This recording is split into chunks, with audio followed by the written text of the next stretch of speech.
So at this point, Superman is getting quite a lot of praise, and its Rotten Tomato score is at the moment in the 80s. I predict it will probably land ultimately high 70s, but even if it's only high 70s, that's pretty impressive. That would mean the vast majority of critics think it was either good or better. But there's two major exceptions among the quote, popular YouTube critics, Jeremy Jahns and Dan Murrell. Let's be honest, the money is on Mr. Jahns, and I'll do a review of Jahns, despite being a racist. Anyway, but Dan is closer to my own tastes, and although I do deeply disagree with him a lot, I do respect his opinion. And he's a bit all over the place. He's read a lot of comics, he knows his films, but I've been on the opposite corner where he is on many things.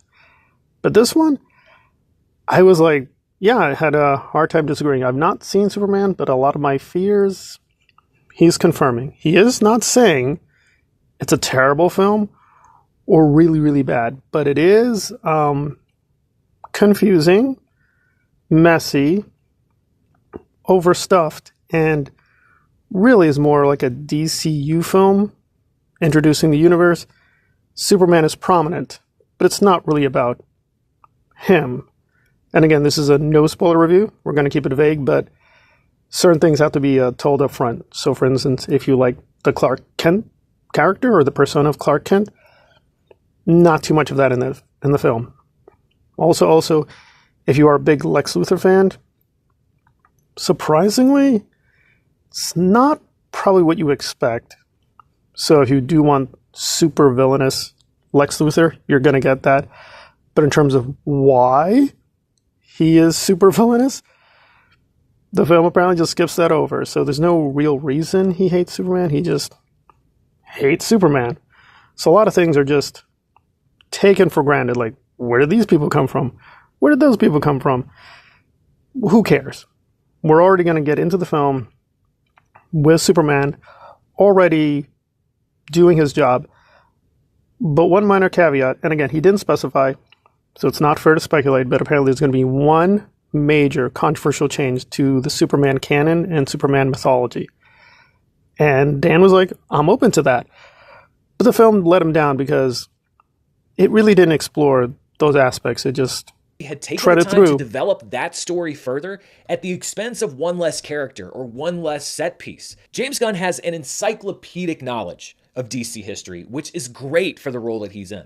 But he's only playing to the crowd that already shares that knowledge. Well, I think what Dan is trying to articulate is he wanted a really beefy, juicy story with all these interesting other elements, the cameos, the Easter eggs, and there's a lot of Easter eggs. So if you are a Superman fan, you're going to be like stunned at how many Easter eggs he's going to push in. I noticed a lot in the TV trailers and in the spots, but apparently there's way more in the film.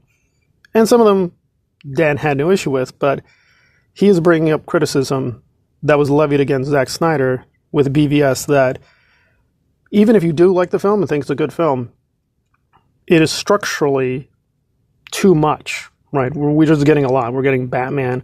We're getting Wonder Woman, which, by the way, funnily enough, was meant to be a twist, but they just let it go in marketing saying, oh yeah, she's in the film.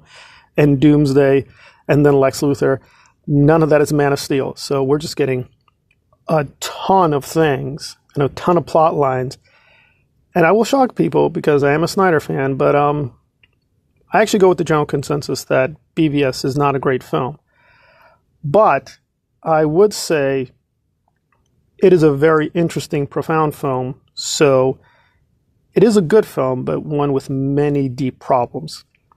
And that seems to be what James Gunn did with Superman. It's going to be a film that has many great aspects, many bad aspects. It may overall be more good than bad, but the bad is going to be prominent. There's a lot. And that said, it's interesting that even though Dan says many things were good, like Mr. Terrific, Lois Lane, he agrees with a lot of critics, he doesn't think Lex Luthor was done very well.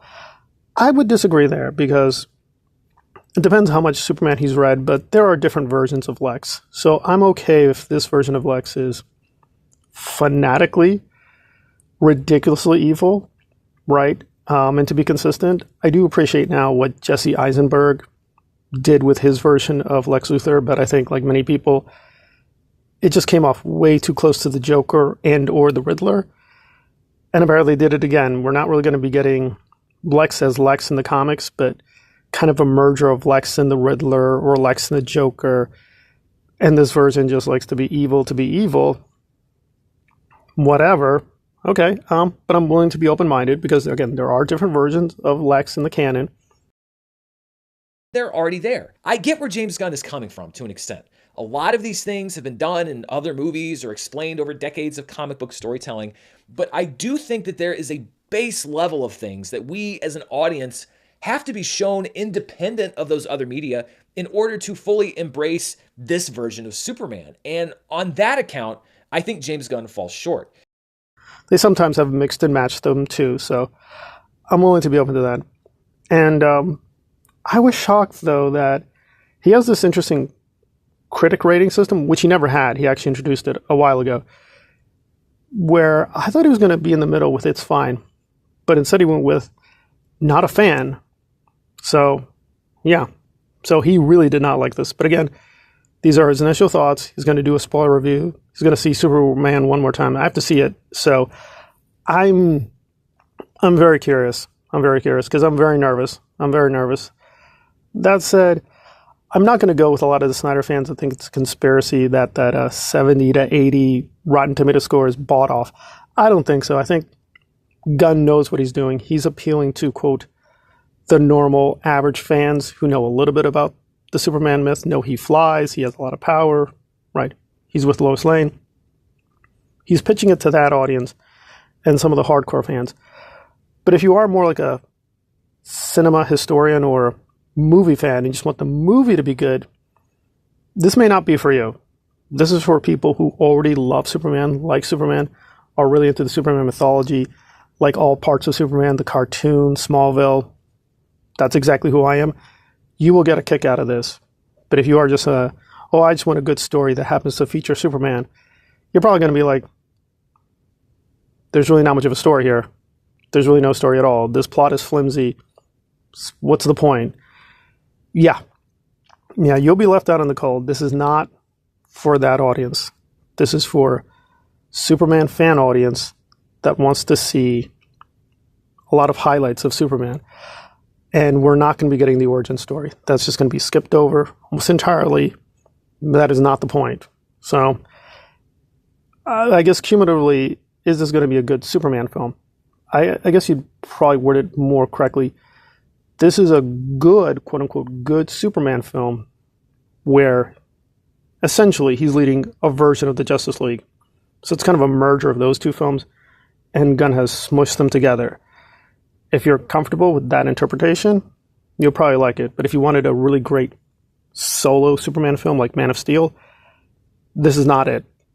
It is a lot closer to BVS than I think people will recognize, or a lot of Snyder fans will concede. And to be consistent, I have a lot of issues with BVS, but there's a lot that's really there that's incredible and enjoyable. I guess I'm going to feel the same thing about Superman. Will I be able to say it's really a good film without qualification? No. But with a lot of qualifications, you can say, well, in the right mood, yeah, it'll probably be good enough for you. But if you wanted that great next film of Superman next to the Richard Donner version, they didn't do that. That's not what they accomplished. Is that what even Gunn wanted? I don't know. But I do think the marketing promise, like Donner 2.0, that didn't happen. This is a very different idea of Superman, I think, than people have ever seen. I think most fans will love it, but I think a lot of them will be like, wow, eyes rolling. They're like, really? You went with that one? You went with that interpretation? It's like, yeah. So it's definitely going to polarize.